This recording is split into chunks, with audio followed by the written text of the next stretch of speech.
Hi boys and girls, welcome to my channel. I'm for Classic and welcome to BenchART. So for today, I do have in here another benchmark for the RX 6700 XT, but first of all, let me just thank you for ES Digital Games for providing me a copy of the game. This game it is developed by Storm in a Teacup. It's not exactly a newer development team.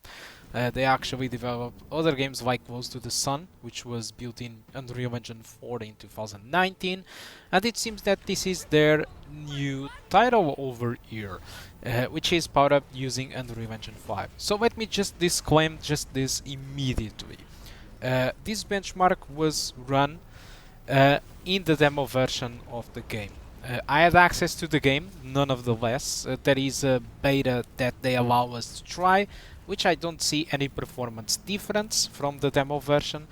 And it is actually now, the game it is actually available now, and I was able to try the game with the day 1 patch. And I also saw no differences at all regarding the performance. In fact, I waited for the day 1 because I was expecting that there was a way to force the game to use native TAA instead of using TSR Native for some of the tests that I did conduct in here. So, for all intents and purposes, this is the performance of the demo version, but like I said, I haven't found any difference at all or any significant difference to the release version, the day 1 version. So why I don't try with the day 1 version and have this video set with the day 1 version? Well, because that, well, does require a lot of time to perform. I mean, at least 1 or 2 hours of repeated tests, which I don't have the time to do it. So still, this is a performance that you will get. Well, still, here we go. So this is my recommended settings for playing the game. If you are playing with 1080p, my recommendation is for you to stick with the high settings and use TSR in its quality mode. Alright, it seems to be the best option in my opinion, but you are free to go with FSR3 or even Intel XeSS, which is all supported. If you have an NVIDIA graphic card that does support DLSS, DLSS is also available in case you want to enjoy this game. So Still Seed, it is kind of a platform game with stealth and a little bit of a Souls-like-ish fighting capabilities in here. And I haven't explored too much of the game yet. I was mostly focused in gameplay, but I intend to do a live stream for us both, whatever, you guys and me too, to play like for 1 hour and to discover what is all this game about. Alright, I think it's important to do that. I also intend to try up this game on the GTX 1650 Super, but I don't really have any high hopes regarding it because this game uses a lot of VRAM and the 1650 Super kind of have just 4, so I'm not really sure how it's going to play. Probably if it is going to be playable, it's going to be with stuttering or textures missing or stuff like that, but I would try none of the rest just to have an idea, and if it is playable or at any meaning point I will do a video about it, just don't worry. So this is the other 2 settings that I tried out at 1080p. So I did try out 1080p high with TSR Native instead of TSR on its quality mode, and also tried Ultra. So 1080p high with TSR on Native might be a good option if you have a variable refresh rate screen. You might get away with a good experience with that, but 1080p Ultra with TSR on Native, it seems like to be the best approach if you want to play at 30 frames per second. Alright, at least during these very demanding moments that we have over here. Even during the fighting moments, it's not very different comparing to the that explosive moment that we have of gameplay, and that are my other 2 recommendations for 1080p basically. So now let's move on to 1440p in here. So let me just go to the settings menu, and I will be starting on with also my favorite setting for 1080p.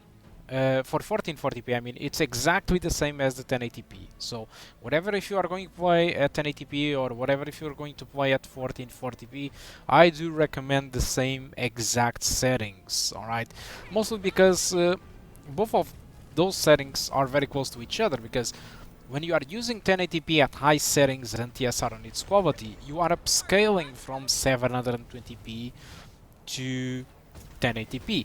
But when you are at 1440p and you are using TSR on its quality mode, you are essentially upscaling from 900 and something p. Yeah, it's a little bit different, but it's not really words different.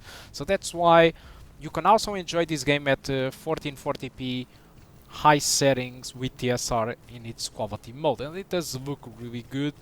There will be moments where you can see it drops below than 60, but I mean, it was just on the 1% lows, and I don't really see that in the frame rate counter, and this is a very stressful moment inside the game, which I wasn't really being able to find throughout the rest of the game. So let me just jump to the fighting sequence already. Alright, so fighting sequence, very good experience above 60 in here. We saw like 67. Keep in mind that I'm recording, and obviously that impacts the frame rate. So I can't really guarantee you that you will be able to play like this throughout the rest of the game. I have no idea. Obviously 1080p will be much more stable in that sense, but it seems to be overall above than 60. Alright, and if you have any issues, you can always drop TSR quality to balance, which should probably improve a lot the performance. Then I decided to try out 1440p high with TSR on native, of course, and this stressful event in here, it got me down to 30s. Alright, even the 1% vols are at 27 in here, so it seems like a good candidate if you want to walk the game at 30 frames per second, but no more than that. Alright, and you can even expect some drops in more demanding moments like this one. So it's kind of an alternative setting if you want to play at 1440p, but I do think that it's much better to play at 1440p high with TSR on native. It's strange that TSR does improve a lot of performance in its quality level. I was expecting the resolution to be lower, but I couldn't find any evidence that TSR quality was upscaling from lower values than what typical was. So for 4K, I decided to take a different approach in this sense. I decided to use FSR. This is because FSR, it is usually less demanding than TSR, alright? But I do think that TSR, it is vastly superior to FSR free, alright? So if you can, just use TSR, but since 4K, it is quite demanding, I think you should be better off while using FSR free, especially because you are upscaling to 4K, which is a very high resolution. So FSR free should be acceptably good. FSR was always bad at low resolutions, but it's not really the case at 4K. So at 4K with median settings while using FSR free in its balanced mode, I was able to get an experience above 60, so it's my preferred setting to play at 4K.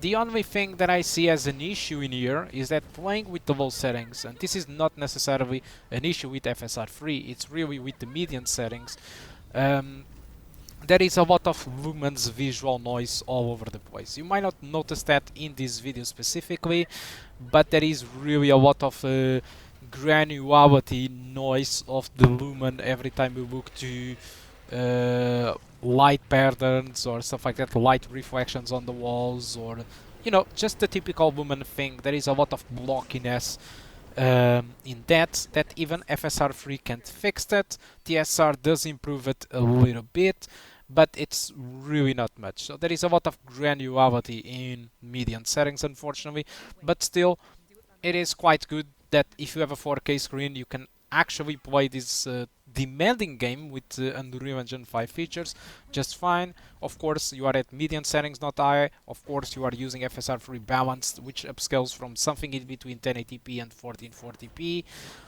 not native 4K, but it's still a very good result. I just want to give a huge shout out to the VRAM usage. So at 4K median settings and FSR free in its balanced mode, we can see that there is a VRAM usage of 1.1 gigabyte of VRAM usage. So I'm not saying that 8 gigabytes of VRAM have troubles with this game, but seriously, this VRAM usage is quite high and might get some graphic cards in trouble with 8 gigabytes of VRAM.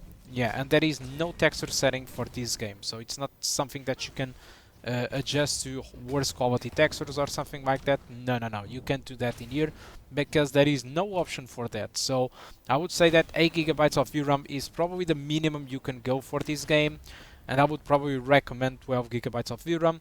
And if you go with 4K maximum settings, make sure your GPU have 16, because I did try it out a little bit of 4K maximum settings. The frame rate was really bad and the VRAM was at its maximum, so it's hard to recommend. Then let's just move on to 4K high settings with FSR3 in its quality mode.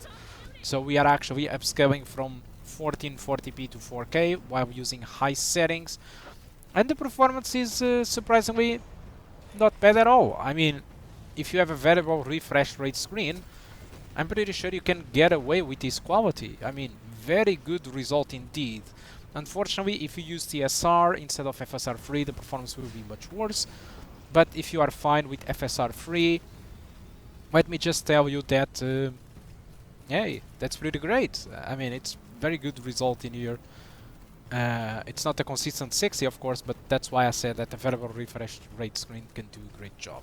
So I think that's all that I want to talk about the performance of Steel Seed. Hope you keep enjoying the rest of the video. Not much to enjoy, in fact, I died in here and I will end the video like this. So thank you all for watching, and I do hope to see you soon.